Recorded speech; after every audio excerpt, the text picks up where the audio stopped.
ഈ അവസാന നിമിഷവും, അതായത് ഈ കുറച്ചു മുമ്പ് പറയുന്നുണ്ടായിരുന്നല്ലോ ശ്രീകണ്ഠനടക്കം, തെരഞ്ഞെടുപ്പ് പോളിംഗ് ശതമാനം കണക്കിലാക്കിക്കൊണ്ട് വരെ പ്രചാരണമുണ്ടായി എന്നുള്ളത്. അത്രമേൽ ഏറ്റവും ഒടുവിൽ പോലും എല്ലാ വിവാദങ്ങളും ഉണ്ടായ ഒരു ത്രില്ലറിന്റെ സകലമാന സ്വഭാവത്തോടെയും കൂടി നിറഞ്ഞാടിയ ഒരു തെരഞ്ഞെടുപ്പ് ദിവസം മുന്നണികളുടെ പ്രതീക്ഷകൾ എങ്ങനെയാണ്? സ്ഥാനാർത്ഥികളൊക്കെ സംസാരിക്കുമ്പോൾ പ്രകടമാക്കുന്ന ആത്മവിശ്വാസം എത്രത്തോളമാണ്? ഈ ആരുടെ കോൺഫിഡൻസിനൊപ്പമാണ് ഗോകുൽ? അതായത് ഇത് നമുക്ക് പൂർണ്ണമായിട്ട് അങ്ങനെ പറയാൻ കഴിയില്ല. കാരണം നമ്മൾ 3 മുന്നണികളുമായിട്ട് സംസാരിക്കുമ്പോൾ 3 പേര് അവർ കോൺഫിഡൻസ് വയ്ക്കുന്നതിൽ നമുക്ക് കുറ്റം പറയാൻ പറ്റില്ല. ഇപ്പോൾ നേരത്തെ പറഞ്ഞ ശ്രീകണ്ഠൻ പറയുന്നതിൽ ഒരു തെറ്റും പറയാൻ പറ്റില്ല. കാരണം 9,000 ഉണ്ടായിരുന്ന മുനിസിപ്പാലിറ്റി ഉണ്ടായിരുന്ന 9,000 BJP ലീഡിനെ 497 കുറച്ച ആളാണ് ശ്രീകണ്ഠൻ. അദ്ദേഹം ഇത് കണ്ടറിഞ്ഞ ആളാണ്, ഈ ഗ്രൗണ്ടിൽ പ്രവർത്തിച്ച ആളാണ്. അദ്ദേഹത്തിന് സ്വാഭാവികമായിട്ടും ആ തരത്തിലൊരു കോൺഫിഡൻസ് ഉണ്ടാകാം. പക്ഷേ നമുക്ക് പറയാൻ പറ്റില്ല. നിയമസഭാ തെരഞ്ഞെടുപ്പ് ആകുമ്പോൾ അതിൻ്റെ ട്രെൻഡ് അല്ലെങ്കിൽ വോട്ടിംഗ് പാറ്റേണുകളൊക്കെ മാറാൻ കഴിയും. എന്നാൽ കഴിഞ്ഞ തവണ പോയ ഒരു ലീഡ്, അതായത് 9,000-ലേക്കൊക്കെ എത്തുമോ, BJPയുടെ ലീഡ് എത്തുമോ എന്നുള്ളത് നമുക്ക് പറയാൻ കഴിയില്ല. കാരണം ഇത്തവണത്തെ രീതി അങ്ങനെയല്ല. പക്ഷേ BJP ശക്തമായ മേഖലകളിലൊക്കെ കനത്ത പോളിംഗ്, ഇപ്പോൾ വടക്കന്തറയായാലും അല്ലെങ്കിൽ മൂത്താന്തറയായാലും ഈ മേഖലയിലൊക്കെ, മൂത്താന്തറയിൽ 84% പോളിംഗ് പോയിട്ടു. അപ്പോൾ അത്രയധികം വോട്ടുകൾ ആ മേഖലയിൽ നിന്നൊക്കെ BJPക്ക് ഒരു പക്ഷേ സമാഹരിക്കാൻ കഴിഞ്ഞിട്ടുണ്ടാവണം. പക്ഷേ ഇതിൽ ഏറ്റവും നിർണായകമാവുക പിരായിരി ആയിരിക്കും. പിരായിരി വെച്ച് എങ്ങനെ ഷിഫ്റ്റ് ചെയ്യുന്നു, അതിനുശേഷം മാത്തൂരും കണ്ണാടിയും എന്ത് വിധി എഴുതുന്നു. ഒരു പക്ഷേ എനിക്ക് തോന്നുന്നത് ഇന്നത്തെ ഈ ഒരു റിസൾട്ടിൽ കണ്ണാടിയും മാത്തൂരും ആയിരിക്കും വിജയെ തീരുമാനിക്കുക.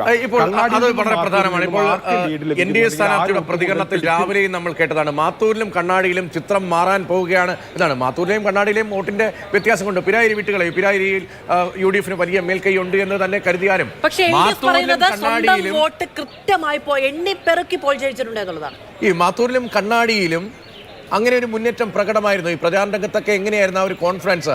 ഇപ്പോഴാണ് ഈ മാത്തൂരിന്റെയും കണ്ണാടിയുടെയും പേരൊക്കെ ശ്രീ കൃഷ്ണകുമാർ പരസ്യമായി പറയുന്നത്. അതിന് പുറമേക്ക് പറയാതെ അവിടെ കൃത്യമായ വർക്കുണ്ടായിരുന്നു എന്ന് തോന്നിയിരുന്നോ ഗോകുൽ?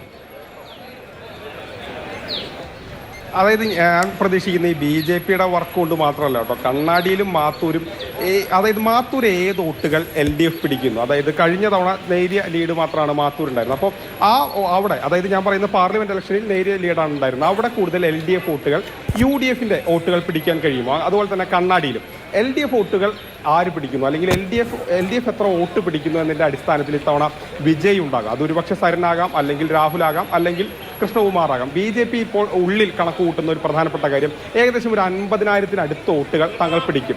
പിന്നീട് LDF ഏത് ഭാഗം, അതായത് UDF-ന് എത്ര വോട്ടുകൾ പിടിക്കുന്നോ അതിനനുസരിച്ച് വിജയിക്കുമെന്നാണ്. പക്ഷേ UDF-ന്റെ ഒരു കണക്കൂട്ടൽ അങ്ങനെയല്ല. ഒരു നല്ല ഭൂരിപക്ഷം, ഒരു ഡീസൻറ്റ് മാർജിനിൽ 10,000-അടുത്തൊക്കെ ജയിക്കാൻ കഴിയുമെന്നാണ്. അത് ഈ കണക്കാക്കുന്നത് നഗരസഭയിലടക്കം തങ്ങളുടെ വോട്ടുകൾ പോൾ ചെയ്യിപ്പിക്കാൻ കഴിഞ്ഞിട്ടുണ്ടെന്ന് UDF പറയുന്നുണ്ട്. പക്ഷേ നമ്മൾ കണക്ക് നോക്കുമ്പോൾ ഒരുപക്ഷെ പല BJP മേഖലകളിലുമാണ് നമുക്ക് കൂടുതലായി പോളിംഗ് കാണാൻ കഴിയുന്നത്. ഇനി ഒരുപക്ഷെ ഈ പോളിംഗ് കൂടിയതായതുകൊണ്ട് തന്നെ ആ വോട്ടുകളൊക്കെ BJPക്ക് പോയെന്നൊന്നും നമുക്ക് ഒരിക്കലും പറയാൻ കഴിയില്ല. ഒരു പക്ഷേ അത് മാറ്റം വരാം. അതിലൊരു അനിശ്ചിതത്വമുണ്ട്. പക്ഷേ ഈ പറയുന്ന അത് കഴിഞ്ഞ് ഗ്രാമങ്ങളിലേക്ക് കടക്കുമ്പോൾ പിരായിരിയിൽ സ്വാഭാവികമായൊരു ഉയർച്ച UDF ക്യാമ്പിൽ ഉണ്ടാകാനുള്ള ഒരു സാധ്യതയാണ് നിലനിൽക്കുന്നത്.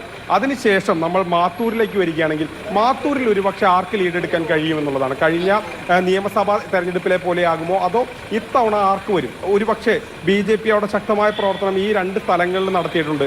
ഇപ്പോൾ CPM-ന്റെ ആയാലും UDF-ന്റെ ആയാലും കേന്ദ്രങ്ങളിൽ ശക്തമായ പ്രചരണം നടത്തിയിട്ടുണ്ട്.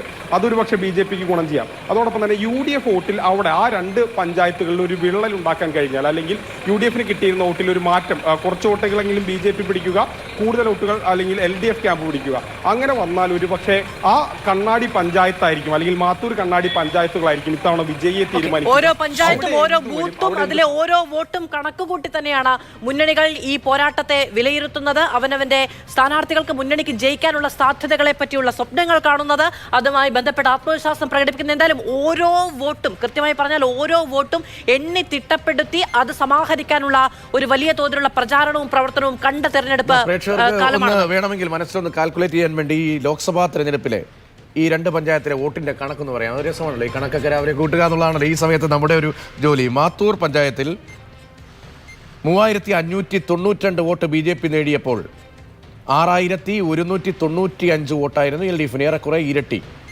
UDF-ന് 5863, അതായത് 3500 ചില്ലറയും 5800. ഇതായിരുന്നു മാത്തൂരിൽ UDF-ഉം BJP-യും തമ്മിൽ ഈ ലോക്സഭാ തെരഞ്ഞെടുപ്പിൽ ഉണ്ടായിരുന്ന വ്യത്യാസം. പക്ഷേ കണ്ണാടി പഞ്ചായത്തിൽ 4299 BJP നേടിയപ്പോൾ 5463 1200 വോട്ടിന്റെ വ്യത്യാസമുണ്ടായിരുന്നു.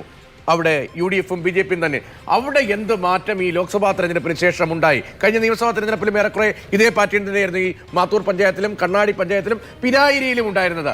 ലോക്സഭാ തെരഞ്ഞെടുപ്പിലും അത് ആവർത്തിക്കുമ്പോൾ അതിനപ്പുറത്തേക്കൊരു പ്രകടനം അവിടെ സാധ്യമാണോ? അതിനുള്ള ഗ്രൗണ്ട് വർക്ക് ഈ കുറഞ്ഞ സമയത്തിനുള്ളിൽ നടത്തിയിട്ടുണ്ടോ എന്ന ചോദ്യമാണ്. എന്താണ് സി കൃഷ്ണകുമാറിന്റെ ഈ പഞ്ചായത്തുകളുടെ കോൺഫിഡൻസിന് പിന്നിൽ എന്നത് വ്യക്തമാകണമെങ്കിൽ അല്പസമയം കൂടി നമ്മൾ കാത്തിരിക്കേണ്ടി വരും.